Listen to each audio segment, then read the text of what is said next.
the stun off and Sumail will go down. They've got 11 kills already.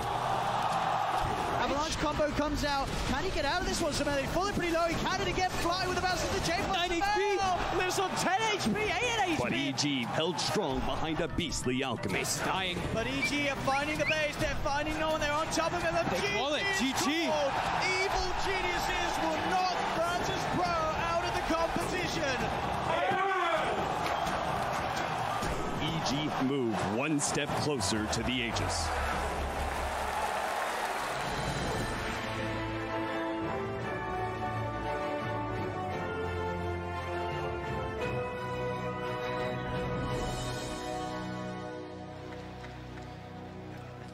The chase for two TIs continues. As we said in the opener, 8 players remain in there. 2 teams who've also won it before as well as organisations, both Evil Geniuses and Team Liquid, who'll be in action first thing today. 8 players left that could repeat. That's quite a lot for the last 5 series. We might get it this year.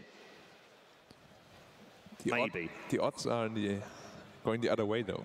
There's still 10 players in the upper bracket that exactly they've never won it. Yeah, but they never win it. Yeah, could go either way.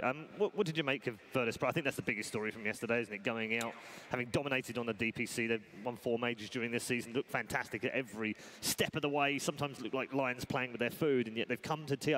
They did not look like the same Virtus Pro this year. Not at all. It's almost a bit of deja vu in a way, where it feels like this recurring problem with VP year after year. They just disappoint in a way. I mean, they're getting 5th, 6th, 2 years in a row. That's not a bad placing for TI, but for VP, for those players, it's not what they wanted. Anything short of first place is a disappointment. Yeah. How do they bounce back from that?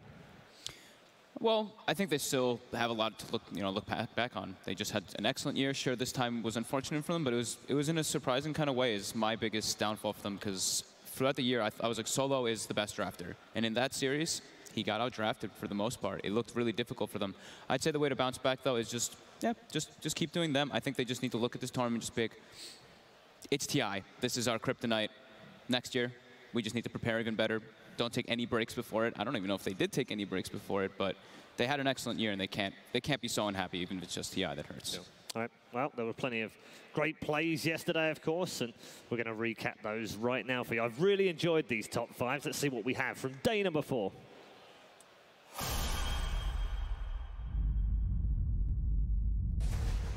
Ramses jumps in, but then Sumail with the counterplay straight away on top of Ramses. Ramses pops the enrage, looks towards Sumail, gets the bash. Can they get the damage on the fly? The chain frost bouncing around them all. Takes down Pasha, takes down Solo Ramses, gets onto Sumail. They do get the bash, they do get the kill. Sumail now down for 75 seconds. Buybacks coming out from VP. They know they've got a chance to take this fight, but Ramses, he goes down. RTZ gets the pick up, the Winter's Curse comes out. Roger getting himself away from the Radiant Span. They're very low. The avalanche from Pasha. The combo. Triple kill for Pasha as VP with the buybacks take the team fight. Yeah, Dusa just has to be more careful. I feel like Rezo's way overestimating his strength right now. Is stun onto the silencer with the arrow instantly out, but it's a bit too late. Puppey is able to get away. They have the arcane curse onto 3. Mid one comes in, will manage to take apart SVG. Dark Willow's gonna be up next. Already has a reflection on him, slowing him down with no Shadow Realm for 1 more second. Finally gets it off, has a TP, but now SVG actually comes in with snaking, managed to get a huge avalanche combination. Mid one's being threatened, mid one's already dead. It is now VGJ Storm's time to be able to strike. Ace comes back, Earthsplitter's gonna whiff. He does manage to get the Dark Willow, trying to run him down. He has the Sunder. They need to be able to keep control on him, and nice toss. Will manage to get the stomp in the back line to be able to finish off the Mirana, but Snake King, he wants revenge. Will be able to catch Yapzor with the avalanche. Resolution slowly poking at him bit by bit. But while this is still happening, they have to use fortification. The tier 2 tower was taking considerable damage. Pycat can now find the revenge. Sprout from Solo, TP out, they'll come through the damage. Hey, actually buys in the time with the toss. Pycat could not get the last steering arrow out. The PPD gets the control onto no one. Avalanche is there, no one with a couple of one-shots. Restoration bouncing through. That Reaper side, Pycat will be able to survive. He had enough life to live. Reincarnation will finally pop for the first time in a long time. But Pasha lends the stun, bounces over towards Pycat. One more hit will do it. Double kill for Pasha. PPD trapped inside the trees. HY said this was safe. It's not the case with the Hellfire Blast. Pasha's going up the kill, but the tombstone is perfect. Zai is able to fight with CC&C. The Pasha is still a beast. A triple kill for him. The stun's available. Throws it out. Trying to control up the damage. And it is. CC&C will fall. Ramsey in the trees. And now they sprout him again. Zai cannot get away. Ramsey finally brought down. PPD with level 4 brain sap will be there. and it's worth it, but it's his life that is the sacrifice. Virtus Pro come out on top. Is better for this. See if they can get the initiation. Got two. The Turbulate's going to be caught. They instantly manage to blow up the silencer, and they're going to be able to go on to Ace, but he gets off the Thunder. No, the link is blocked in. He's not able to get it off. He's going to have to try for round 2 here. His second light. BKB already activated. Toss up in the air, and actually his resolution instead. Looking to be able to slow down Ace on the side, though. Mid one is going for the Ogre, but it's Ace who's more important. Activates his... Uses the refresher. Turns around, managed to get off the Sunder, but Staking with the Ghost Scepter will be able to dodge a lot of... So he's got the Divine. He can't get away. He's got the Divine Rapier. Save Rezo right now, but he's hit by the Stomp. Can they catch up to him? Here comes Yapstor, laying damage into Resolution. He needs 2 more swipes. 1 more. The body block from you are the long range. Think he can do it now. MSS falls, but the damage, it's all gone for VGJ Storm and Team Secret. March in with 3 heroes. The comes down, Sumail will go down, he's dead, only for 15 seconds though, as EG still able to take over the fight, beating down on Solo. Roger's got to split off to the side, S4 still trying to chase down Ramses. Ramses has the BKB, pots it, turns towards S4, RTZ comes out of the Shadow Blade, a few right clicks, can it bring Ramses down again? The arrow, it connects Pasha, looking for the control of the stop, coming out from Roger the side, the splitter as well, it's out in with the Zip, gets the double kill.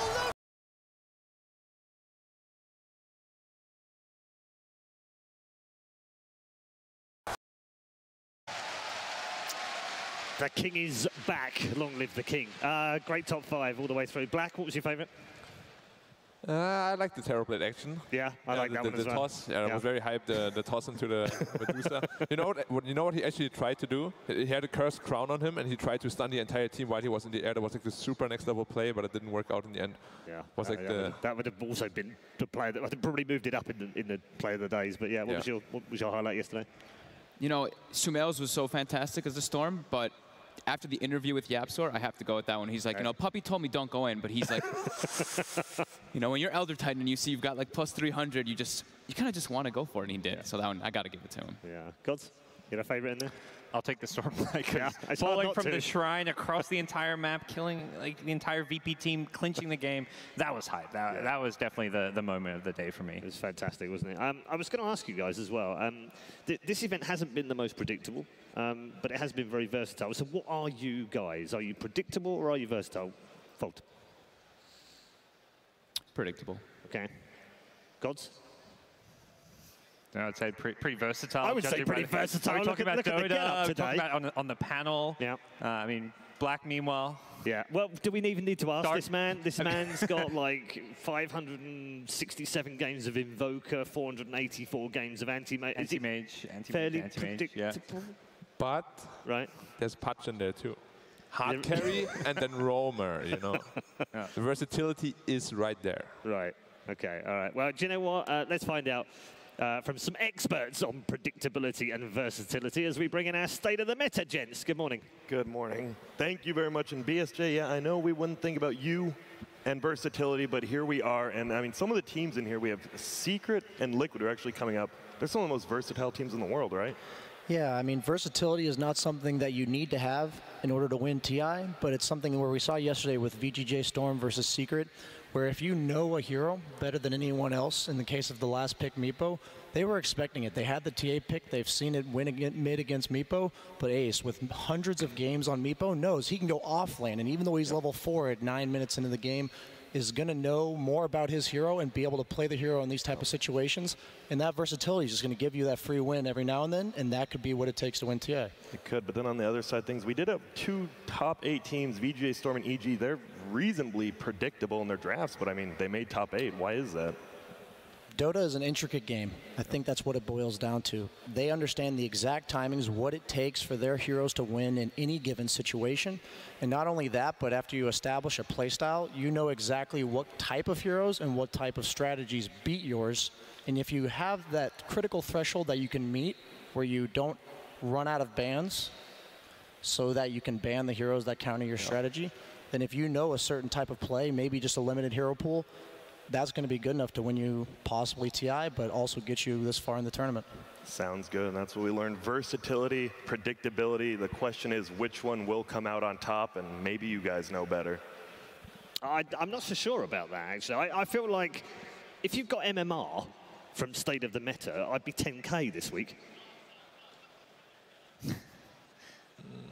So what would that make all of us? 20. 20K? Oh, yeah. Damn, I got burnt. Anyway, bracket time. Let's check in with the bracket and show you where we are right now, because we do have just 5 teams remaining here at the International, 5 series remaining, and of course 8 previous winners as well as 2 previous organization winners. One of those sits in the lower bracket final right now, EG. They await their opponents, of course, between Liquid and Secret, which will be our opening match of the day. We'll also have PSG LGD versus OG. That'll be our second series of the day, the upper bracket final between those 2 teams for a place in the grand final, the lower of which, or the loser of the which game, will drop down and face Evil Geniuses. That will leave us at the end of today with just 2 series and 2 teams to go. Whoa, whoa, amazing, can't wait. However, we're going to move on. We're going to get very close, of course, to our first match of the day. But first of all, let's check in, as we always do every morning, with our favorite 2 people at the International and bring in Casey and Slacks. Top of the morning to you, Red Eye, as they say in your British Isles. Good to see you, my friend. Good morning, Todd. Good morning, Todd, Yes. my friend. So, Casey, it gets more and more exciting every day here.